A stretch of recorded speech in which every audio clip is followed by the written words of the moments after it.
aunque las personas que lo hicieron ya estuvieran muertas. La idea de que realmente pudiera haber cuerpos de bebés enterrados en la tierra de su familia hizo que mi marido se sintiera físicamente mal. Corrió al baño y lo oí vomitar. Cuando volvió, estaba pálido, y le preguntó a Hank si de verdad creían que encontrarían algo, o si Phil podía estar mintiendo.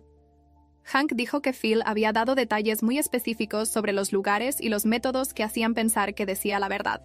Y eso de alguna forma lo hacía peor. 2 semanas después, Hank volvió a llamar. Los equipos forenses habían encontrado restos en 2 de los 3 sitios. Mi marido contestó el teléfono, y vi cómo se le ponía la cara blanca mientras Hank le explicaba lo que habían hallado. Las pruebas de ADN tardarían meses en confirmar identidades, pero las evidencias preliminares indicaban que los restos correspondían a bebés femeninos de la década de 1950.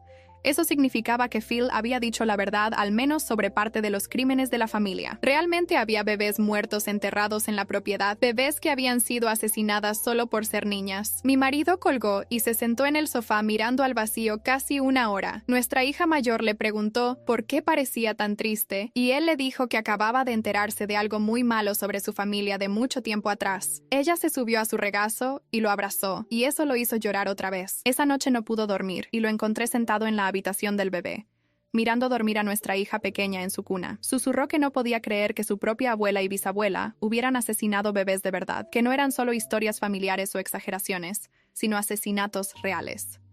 Por esas mismas fechas, la abogada de Miel intentó alegar que no estaba en condiciones mentales de ser juzgada debido a su edad y posible demencia. Hank nos lo contó por teléfono y dijo que no le preocupaba. Ya había traído expertos psiquiátricos que evaluaron a Miel exhaustivamente y determinaron que era completamente competente y que había actuado con premeditación e intención claras. La evaluación demostraba que sabía perfectamente lo que hacía cuando vino a nuestra casa e intentó hacerme daño a mí y al bebé. Su memoria estaba bien, su razonamiento era claro y entendía la diferencia entre el bien y el mal. Simplemente creía que matar a las hijas era lo correcto para la familia. La defensa de incapacidad mental quedó destruida antes siquiera de empezar. Hank dijo que la evaluación en realidad ayudaba a la acusación porque demostraba que Miel era peligrosa de forma calculada, no solo confundida o enferma. Pocos días después recibimos una carta reenviada desde nuestra antigua dirección. Era de una mujer llamada Margaret, que decía ser la nieta de la hija adoptada en 1917. Nos había encontrado a través de las noticias del caso y quería que supiéramos que su abuela había tenido una buena vida con su familia adoptiva, pero que siempre se había preguntado por su familia biológica y había muerto sin saber la verdad sobre por qué la habían dado en adopción. Margaret incluyó una foto de su abuela ya mayor y me quedé mirándola mucho rato. Tenía la misma nariz que nuestra hija mayor, la misma sonrisa. Mi marido miró la foto y volvió a llorar,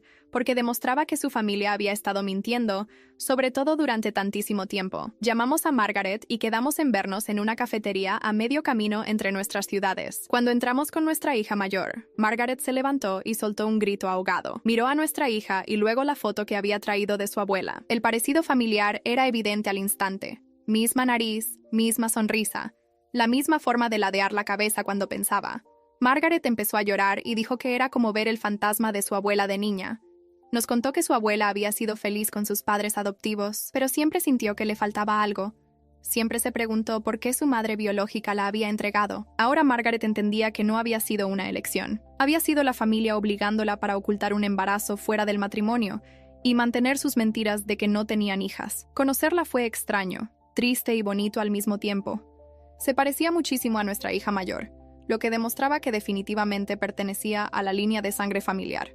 A pesar de las afirmaciones de Miel de que las hijas no podían venir de su lado, la genética no mentía, aunque la familia sí. Margaret preguntó si podía mantenerse en contacto con nosotros y conocer a nuestras 2 hijas conforme fueran creciendo, y dijimos que sí porque era la única conexión decente que existía con la historia familiar de mi marido. 2 semanas después del nacimiento del bebé, tuvo lugar la audiencia preliminar en el juzgado. Mi marido fue mientras yo me quedé en casa con las niñas. Regresó 3 horas después visiblemente conmocionado y pálido. Se sentó a la mesa de la cocina y me contó que Phil había testificado con todo detalle sobre cómo su madre y la abuela mataron a las bebés niñas asfixiándolas y las enterraron en las tierras de la familia. Phil describió los métodos que usaban, las ubicaciones de las tumbas y los años en que ocurrió. Testificó que lo había sabido toda su vida porque su madre se lo contó cuando era adolescente, explicándole que era una tradición familiar manejar a las hijas de esa manera. Mi esposo dijo que escuchar a su padre describir los asesinatos de bebés con una voz calmada y factual fue lo más horrible que había experimentado jamás. El testimonio de Phil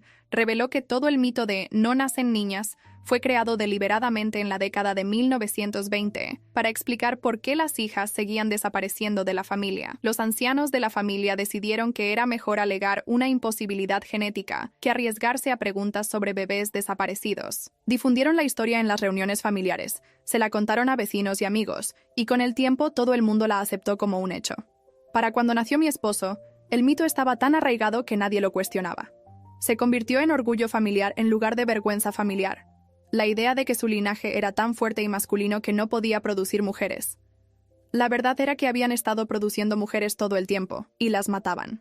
Durante el testimonio de Fyle, la reacción de Mill quedó grabada por las cámaras del tribunal. Empezó a gritarle a Fyle que estaba traicionando todo lo que habían construido juntos. Le gritó que era débil y patético por decir la verdad, que debería haber protegido el legado familiar pasara lo que pasara. Los alguaciles tuvieron que sacarla de la sala mientras seguía gritando. Hank le dijo después a mi esposo que el arrebato de ella en realidad ayudó a la fiscalía, porque demostró su absoluta falta de remordimiento y su visión de los asesinatos como una tradición familiar justificada en lugar de crímenes. Después de la audiencia, el juez volvió a denegar la fianza y ordenó que Mill fuera sometida a una evaluación psiquiátrica en una institución estatal. La evaluación duró una semana y confirmó todo lo que ya sabíamos. Era competente y entendía perfectamente lo que había hecho, pero creía sinceramente que matar a las hijas era necesario para preservar el honor familiar. El informe del psiquiatra decía que no mostraba remordimiento alguno, ni comprensión de que sus creencias estuvieran equivocadas, y que representaba un peligro extremo para cualquier niña de la familia. La conclusión fue que sin duda volvería a intentarlo si tuviera la oportunidad,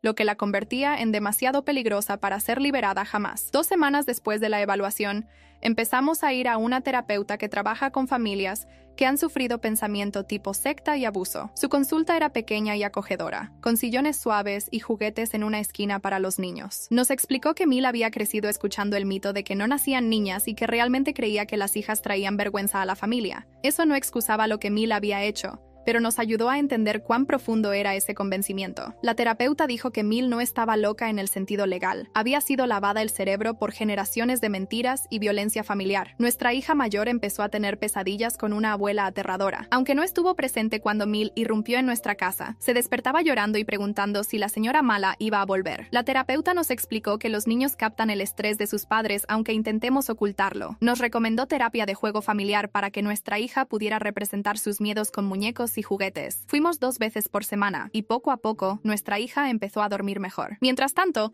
Hank llamó con noticias sobre un posible acuerdo de culpabilidad. La fiscalía ofreció a Mill cadena perpetua con posibilidad de libertad condicional después de 25 años, si se declaraba culpable de intento de asesinato y conspiración. Su abogado le dijo que lo aceptara porque las pruebas en su contra eran abrumadoras. Mill se negó. Le dijo a su abogado que no había hecho nada malo, y exigió un juicio porque quería demostrar que las hijas no debían existir en su familia. Hank nos comentó que su rechazo en realidad beneficiaba nuestro caso, pues demostraba que no tenía ni una pizca de remordimiento y que aún creía que matar bebés estaba justificado. El juicio se programó para dentro de 3 meses. Hank explicó que era más rápido de lo habitual porque el juez comprendía la urgencia por la seguridad de nuestra bebé y el patrón histórico de violencia. Además, las pruebas eran tan sólidas que ambos bandos necesitaban menos tiempo de preparación. Durante una de las sesiones de terapia, mi esposo y yo nos dimos cuenta de que no podíamos seguir viviendo en la casa donde Mill nos atacó. Cada vez que pasaba por el dormitorio donde me escondí mientras ella intentaba derribar la puerta, me sentía enferma. Decidimos venderla y mudarnos a un lugar que el resto de la familia de mi esposo no conociera. La agente inmobiliaria fue muy comprensiva cuando le explicamos que necesitábamos buena seguridad y privacidad total. Nos mostró casas en un pueblo a 40 minutos, y encontró el lugar perfecto, con entrada vigilada y cerraduras nuevas en todas las puertas. Hicimos la oferta ese mismo día. Mudarnos a la nueva casa fue como empezar de cero. Mi esposo y yo pintamos juntos la habitación del bebé de un amarillo suave y colgamos cuadros de flores en las paredes. Él mismo construyó estanterías para las habitaciones de ambas niñas con madera que eligió personalmente. Cada clavo que martillaba parecía construir algo bueno, sin ninguna conexión con la horrible historia de su familia. Nuestra hija mayor se adaptó más rápido de lo que esperaba. En 2 semanas ya había hecho amigas en la calle. La veía jugar afuera, riendo y corriendo, y eso me hizo creer que realmente podíamos superar el trauma. Volvió a ser una niña normal en lugar de una niña asustada. La genealogista que contratamos terminó su investigación 6 semanas después de la mudanza. Vino a nuestra nueva casa con una carpeta gruesa y nos entregó un árbol genealógico completo que se remontaba 100 años atrás. Mostraba al menos 12 niñas nacidas en la familia de mi esposo durante ese periodo.